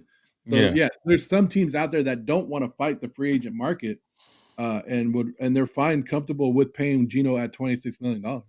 Yeah. But, I mean, at the end of the day, this is all hypothetical stuff. And this is what I think is funny is, like, people get all mad, like, when you talk about stuff like this, or this is what makes the offseason is the hypothetical talk. Yeah. Like, I'm so glad the Raiders have the number 1 overall pick this year, and we're talking about Fernando Mendoza, and we're not talking about bringing back Derek Carr or AOC starting, or who like, should we spend money on Malik Willis? Like, like the Fernando Mendoza thing has kind of quieted everything down a little bit. It's fun I know a lot of people don't think that any team would trade for him, or the Jets. I mean, I think Pittsburgh is a team just like any of the other teams that we could offer kind of like the same deal. in return for Geno Smith. Even if we get a 7th-round pick, it don't matter as long Just as we. because we hate Geno doesn't mean everybody hates Geno. Yeah, and that's what I'm saying. Like Geno is not a bad quarterback. Like I could say that ALC is not a good quarterback because we haven't seen him be good, but he could do good somewhere else. But he could do good somewhere else is what I'm saying. He's just not good with us. I say Pittsburgh or Miami because Miami they're going to need. Yeah, they got to let go of Tua unless we're trading up Tua for Geno. And Pittsburgh, I think Mike McCarthy has seen his share of quarterbacks in the past, and he doesn't hold stuff against players. Yeah. Now, another trade that I've done multiple times and messed around with is getting a linebacker, and I feel like we could give a 5th round pick for a linebacker. And what's your thoughts on like Trenton Simpson? Or I like Trent Simpson but I don't know what they would trade it for if they would trade him, especially with the new regime over there. Him because it's him. It's because I've seen multiple offers of him and who's the other one? The one with him. The only reason I wouldn't trade for a linebacker is because I think the linebacker free agency is pretty good. Yeah. And, okay. Is there anybody that we would want to trade for or no? Other than giving up our players. At this moment, I don't think so. Okay, so we'll keep it at that. Let's clear the trade okay, we'll move on. We'll go to free agency now. I don't know if we want to put tenders on these guys, but I'll skip it for now. Yeah. So we'll look at first. Let's look at some players that we want to re-sign, and then we'll go into free agency and see who we could bring in as of right now. So right now, we got Malcolm Kuntz re-signing or letting him walk. I'm letting him walk. I'm with you on that. Now Eric Stokes, I think that's somebody that a lot of people would want to keep. How much are we keeping him for though? I always try to go. I'm cheap, dude, so I always try to go the minimum that we can. But I don't know. You think he's worth $17 million a year? I don't know how good these programs are, but okay, I guess we're not going to go like in depth with the numbers because we don't know. But let me just make an offer. Okay, frick it. We signed him to a 2-year, $15 million. Yeah, fine. That's 2-year, $15 million. Devin White is another guy that we wanted, so him for $10 million or $9 million. What does it say for him right there? $9 million. Remember yesterday it said like he's really going for $4 million. Let's see $5 million. 2-year, $5 million. Make him happy. Nope, he rejected that. All right, then I reject you. Bye. He rejected that. Walk away from. Okay, we don't get Devin White. Thomas Booker. Thomas Booker, I'm keeping. Yeah, 2 years, $8 million. That's not bad. Yeah, the money $8 million a year. $8 million a year. So that's we're not real GMs, so the money to me is like whatever. Yeah, well, okay, we're not gonna look into the money yet, but we're gonna just resign him because we want him. Jordan Meredith, I always bring him back. What is your thoughts? I always bring him back because as much as we don't like him, like I think he is you don't let a lot of linemen walk. Like and he's somebody that you could plug in and having depth is good. Depth is huge. Charles Snowden. I'm letting him walk. Retaining his rights or no? Okay, well, darn. If somebody wants him, he can go. Okay, so I'm pretty sure that we're not going to keep Darnay. We're not going to keep Stone. Dylan Parham. See, I'm in the same boat as the Meredith one. It's like I like Parham, but I don't want to pay a lot of money for him. I'll let him walk. Tyler Lockett, somebody might overpay for him. So yeah, Tyler Lockett, John Radigan, Alex Bachman. No, I'm letting them all walk. Okay, Jacob Bobenmeyer, Terrell Edmonds. What about Daniel Carlson? I'm letting them test the market. Oh, okay. Lonnie Johnson? Test the market. Ian Thomas? Test the market. I don't think there's anybody else that I would resign. Okay. Before free agency. They might, after free agency, that we could probably bring it back. But I would let them all test the market. What about Elandon Roberts? Because they have him at $3 million. I like Elandon Roberts, but 1 year, $3 million. Like I said, I like the linebackers, the free agent linebackers. So okay, Raheem Morris, Mostert, let him go. Okay. Now, one thing that I look at is at free agency. Number one thing, can we agree on is building that offensive line? Yes, because that's top. That's bread and butter right there. Who's your number one offensive lineman? Mine is Braden Smith. Braden Smith. Okay. I just wanted to agree on that. Yeah, we're on the same page on that one. Okay, that's Braden Smith. I'll give him a blank check. I don't give a fuck. Make it 3 years. I don't care. Braden Smith is 18.5 mil per year. Okay, you can have it. Now, are we on board for Tyler Lindenbaum or no? Or are I'm we not. waiting? I think if we go the Braden Smith option, we don't go that way. Because I like getting Isaac Selmalo or going out and getting somebody like Wyatt Teller, somebody that could be a little cheaper, but it's more expensive. That's the way I'm looking at it. Is like, why are we going to spend $20 million on a center too? Like that would be 2 offensive linemen for over 40 minutes. I'm not. So we I'd rather move go we cheaper. move JPJ back to center, and then let's say bring in Wyatt Teller, right? Yeah. I don't even mind giving him 2 years, if we're being honest with you. Okay. So right now, looking at the offensive line, looking at our depth chart right now, the offensive line, okay, I think we still Colton Miller is, let's see, Colton Miller is your left tackle. I'm moving JPJ back to center, right? Yeah. We got Wyatt Teller at right guard. We got Braden Smith at right tackle, and already it's looking pretty good. I mean, they got Caleb Rogers there. We can go and get another guard if you want. Which, like I said, Isaac Salmalo at left guard wouldn't be bad for me. And then you just kind of solidify the offensive line, or are we waiting, or are we trusting Caleb Rogers? Well, and then you never know what they're going to do with DJ Glaze, and if they want to try him at guard or Yeah. So leave that one open.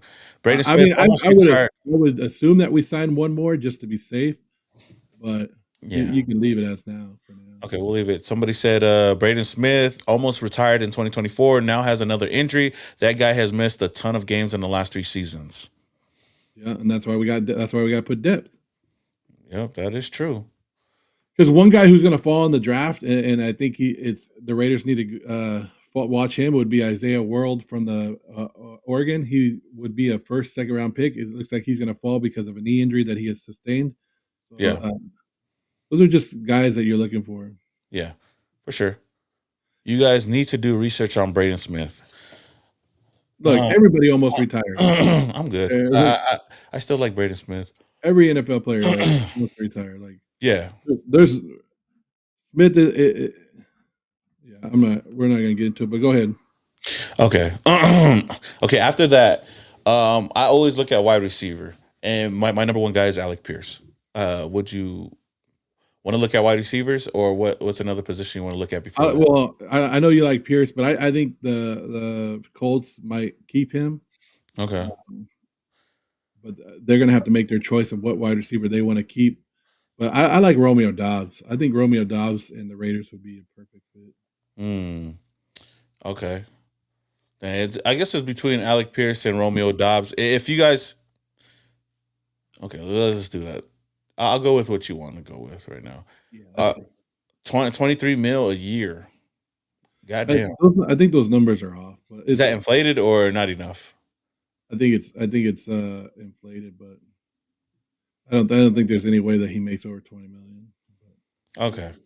I don't know where this app gets their numbers from, but yeah. I guess we'll go with what he's happy with.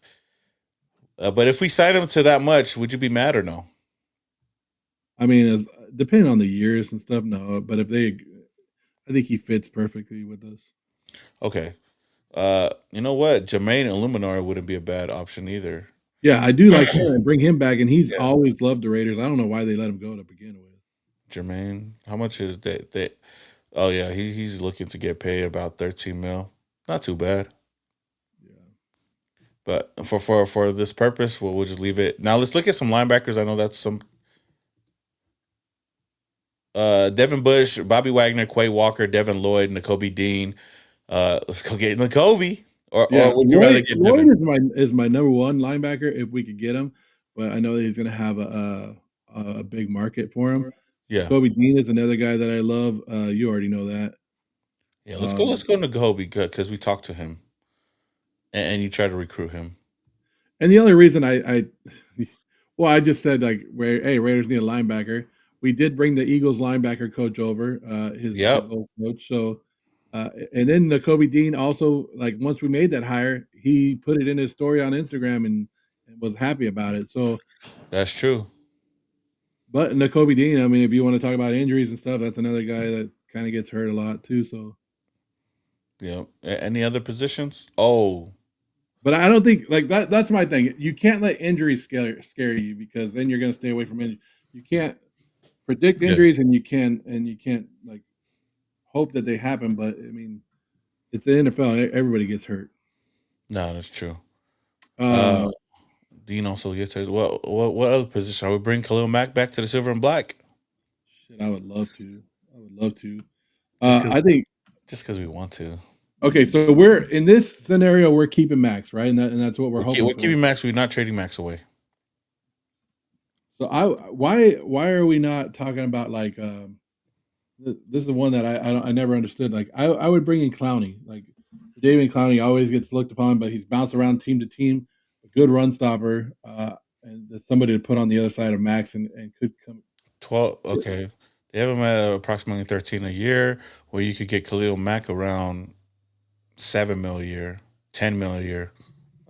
Yeah, I mean, you could sign for this thing for sign Mac. Like I would take Max over Clowney too, but I just don't think Mac is. Trey Hendrickson or Chubb? I don't know. I think they're gonna want some tons of money. Okay. You think Clowney is a much cheaper option though compared to all those Yeah, I guys? think he's the cheaper option. Like I'm kind of looking. I'm trying to be more realistic. Where like, yeah, we can go out and sign all these high guys, big name guys, and our model will look 100% fantastic at the end of the day. But what's realistic is that are these guys really all going to come over to us? Like, Nah, this is just for fun because we want to do it. But yeah, well, that's what I'm saying. Like we can go through and sign all. We can sign the Terry Hendrickson. We can sign the Alec Pierce. We can sign all these. because being realistic, we're gonna be getting the Ebukams, the Charles Omenahue, Well, we're gonna Aziz. get guys that fit our system. We're gonna that There's a lot of good names out there. Even if we get some of these lower guys, Chubb is not on here, guys. Just letting you guys know. yeah. For some, it didn't up. It's not like a up to date. I'll go with Jadavion since you brought him up. We still got some money to play around, and we could go address the cornerback position, which we could go get a Tariq Woolen. Greg Newsom's there. Cordell Flott. Josh Jobe would be a cheaper option. Pretty solid over there. Another how do you say his name? The guy there's another guy. I'm not sure how to say his name. UCHE Uche. Oh, Uche? Uche. Yes, Uche? I can see him coming to the Raiders. What position you play again? Oh, yeah, right here. Oh, yeah. See? Yeah. Let's bring him in too for cheap. Just adding stuff to the cart, Deuce. Yeah, I'm just like I really do expect the Raiders to be a very big player in free agency. Like they need to bring in at least 8 guys. Yeah. To Do you go. like because I know we need a safety to fill in for Jeremy Chin. Do you think Kobe Bryant or like Sauce Gardner would be not Sauce Gardner, Chauncey I wish Gardner? I can't get this damn thing to work in front of me, but that's why I'm kind of lost because I can't really like play. I'm not really playing along with you. I'm trying to go off the top of my head, and I'm old. And Oh, what are you thinking? I do like Kobe Bryant, and I know he has it, but there's another guy, another Safety? safety that I like. Right now, what we have is Jaquan. We got Brisker, we got Thompson, Kyle Duggar, Kevin Byard, Tony Adams, Reed Blankenship, Kobe Bryant, Nick Cross, Ronnie Hickman, Andre Cisco, Andrew Wingyard, Geno I Smith. I like Cameron Curl. You got Brian Cook, Ardarius Washington. You said Cameron Curl right here. Yeah. I do like him. I do like. Is there another guy from Seattle? Not Kobe Bryant, but one more. Um. The Is he a cornerback? Are you talking about Josh Jobs, Yeah, yeah. Is that who I'm talking about? Tariq Woolen, or Josh Job, or Ty Okada? Yeah, not Okada. It would be Joe, but I think Joe. Yeah. That's who I liked was Joe. And I like that Casanova brought up a good name that I would love to bring in as a backup running back is Tyler Algier. Yeah, I mean, we need a backup running back. Is Algier the guy that So I wonder how much Algier is going for, because I know a lot of people like him. okay, real quick before we move to the running back position, out of those DBs, would you rather pay Curl, Kobe Bryant, or Josh Jobs? Job. Okay, we'll go Job. And right now we're sitting at 17 mil a year, 17 mil left. So let's look at the running back position. We only got 17 mil left. Well, yeah, because we're just going off those numbers. Of course, the numbers could be different when they Yeah. Oh yeah. talk with these guys. I was just going off the number they gave me. And I think Tyler Algier is down here. He's around 3 mil. 3 mil a year. I like him. See, I think he'll actually get more than that. But yeah. Yeah, but that's what I'm saying. Like it kind of like goes with the other numbers is a little inflated, where these numbers are a little less. Yeah, we'll get. If somebody says 10 million a year at least. Yeah, I could see him getting 10 mil a year, but it's just for. But there's been times where sometimes it's like, oh, you thought this guy would get more, he gets less, right? Yeah. Okay, now the quarterback position, for what they have right here, because they have not let go of Kirk Cousins yet. But as a backup right now, like Joe Flacco, Russell Wilson, the Zach Wilson, Kyle Allen, like is there a backup quarterback that you'd want to get? Because right now on the roster, the Raiders only have. Oh, see, you know what? We haven't even went to the draft yet. On this model, I always sign Jimmy G because it's an easy one, and I know Raider fans might not like it, but yeah. Well, we'll go through this real quick then. Now, I'll sign Jimmy G just because I know Raider fans love him. Okay. Well, we'll end it off with that because I forgot we got the draft, which we'll just run through the draft with best player available, kind of outside of the first 3 rounds. I forgot where. Okay, we'll look back I at didn't know that. you want to do this today. I thought we were going to do a whole show of it. Like, No, we will. No, we will. I just wanted to do it for fun. That's why. My I would have bad. been more prepared, ready for it, but Nah, you're good. We'll do the 3-round draft with what we have right now. Fernando Mendoza. Yo, my bad. We're talking about it more than we should. But Fernando Mendoza, number 1. Jimmy G won't like it. No, Jimmy G. Hey, we're stuck with second round. Real quick, I like Christian Miller. I like Lee Hunter. You know, or we go offensive lineman, or get a wide receiver. I mean, when you look at offensive linemen in this draft, the one guy who's kicked their ass in every tape is Lee Hunter. Like when you look at the top offensive lineman in this draft, the one guy that always beats every one of them is Lee Hunter.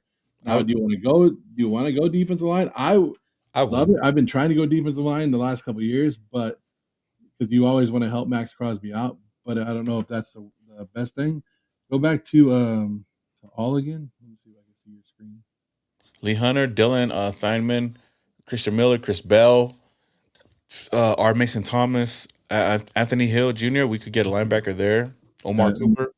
That's what I'm saying. Like some people want you to go Cooper just because they want you to have the connection right off the bat. I mean, it's your choice right here, but I mean, my choice is if Lee Hunter's still there, which I doubt he will be, because I think after the combine he's going to solidify himself as. But as far as right now, since he dropped, because I wouldn't mind Lee Hunter as well, because right now I think those are 2 solid. Because you got to hit on your first 3 rounds, and you got a solid draft. And now for the last pick, I guess for this we could go cornerback. Jacoby Lane is still available, which who knows if he would actually still be available. We could go offensive tackle, Dunker right here, or just go linebacker, or just add more offensive weapons. That's one of my favorite wide receivers right there. I know Jacoby. Antonio Williams. Oh, right here? Yeah. Do we go another wide receiver? But I don't know. Or we go defense or help the offensive line out? Or even Lewis is a good linebacker. If you want Kyle Lewis. But then people will be like, "Oh, but see, I feel that we help the offensive line enough." That's what I'm hoping the Raiders do in free agency, is that they help where when we get to the draft, we don't we're have best to. available.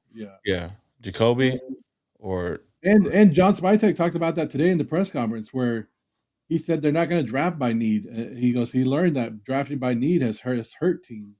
Yeah. Somebody said, is Jacob Rodriguez still there? No. Nah, he got snagged up. He's going higher now in the mock drafts. Or they said a Trotter is Trotter. Trotter, yeah, Josiah Trotter's right here. See, Harold Perkins is my guy too. Damn. Harold was like later. You could get him later. But that's what I'm saying. Like I don't. That's why I let some of these other guys drop or go because I like the later round guys that are there. That's true. For the simple fact, because we did not address the linebacker position that much in free agency. Well, we only got Nakobe Dean though right now, but we could get Trotter or just add to the wide receiver core. But I think our wide receiver core is pretty solid though. Yeah. With Romeo Dobbs, we can still get another wide receiver later. I'll try to catch up to you real quick.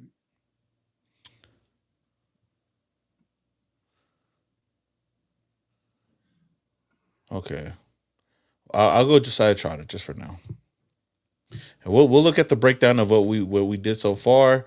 I know we're kind of going longer than we did, but hey, they gave us an A offseason so far. Cap health is good. We filled a lot of needs.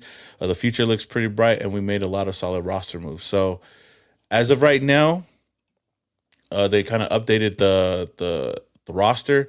We'd have Fernando Mendoza, of course, with Jimmy Garoppolo as our as our mentor. We got Ashton Genty. We all know that would be Kirk Cut. Like we're all hoping. Yeah. We're just messing around right here, but let's. I think right here, off-season moves. This is what we did. We cut Alex Kappa. We cut Philip Dorsett, Joshua Miles, Albert O, Alex Ward, and Aidan O'Connell. We did make a trade to get a 7th round pick for Geno Smith. Oh no, we got a 6th round pick for Geno Smith and a 7th round pick, which cleared up a lot of cap for us. And here's our signings that we made. We signed Eric Stokes, Thomas Booker, Jordan Meredith, Braden Smith, Wyatt Teller, Romeo Dobbs, Nakobe Dean, Jadeveon Clowney, Joshua Uche, Josh Jobe, Tyler Algier, and Jimmy G, which I don't think that's too bad, especially if you sprinkle in some players that you can add into, some rotational pieces. But for our 3-round mock draft that we just ran with, Fernando Mendoza in the 1st round, Lee Hunter in the 2nd round, and Joshua Trotter in the 3rd round. I think on paper it looks really, really good. Yeah, let's actually do our research and do it. No, yeah, we will. I just wanted to just run through it just for the end of this episode. But that being said, man, a lot of things have been said today. We kind of went over a lot of things that John Spytek talked about, and the Maxx Crosby news, Geno Smith news, and everything going around the NFL. But that being said, man, shout out to the chat. Shout out to everybody that joined today. Like I said, we'll continue to do this every single day, every single morning. So for day 2, pretty cool. Casanova is really mad about Braden Smith. I don't know what he did to hurt you, but it's okay. Outside of that, we could get him, we could not. But I like Braden Smith. When healthy, pretty solid offensive tackle. But yeah, that being said, though, and you have any closing remarks, Zeus? No, this is awesome. The morning. I hope everybody's enjoying the morning show, and I hope they continue to like it. And if you guys have anything you guys want us to talk about, make sure you guys throw it in the chat, and we'll try to get there. Yeah, for sure. But Sign Antonio Brown right there, baby. Antonio Brown will definitely it'll definitely help out the wide receiver room though. But that being said, though, man, until the next one, this your boy Simone Raider. We had Joe Morley right here, and we are